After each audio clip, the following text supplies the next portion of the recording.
Abraham ഒരു മക്കനെ യാഗമർപ്പിച്ചു. ഞാൻ 3 മക്കളെ. ഇറാൻ ആക്രമണത്തിൽ കൊല്ലപ്പെട്ട 3 മക്കളുടെ പിതാവ്. കഴിയ ദിവസം ഇറാൻ തൊടുത്തുവിട്ട മിസൈൽ ബെത്ഷെമേഷിൽ പതിച്ച് 9 ഇസ്രായേലിയർ കൊല്ലപ്പെട്ടു. ഒരു കുടുംബത്തിലെ 3 സഹോദരങ്ങളും മരിക്കി.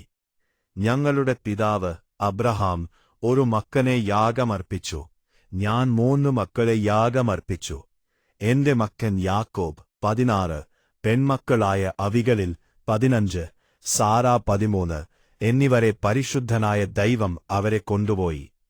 ഒരു വലിയ സ്ഫോടനമുണ്ടായപ്പോൾ ഞങ്ങൾ വീട്ടിലായിരുന്നു. മേൽക്കൂർ തകർന്നു. എനിക്ക് ഇണയ മകളെ മാത്രമേ രക്ഷിക്കാനായുള്ളൂ.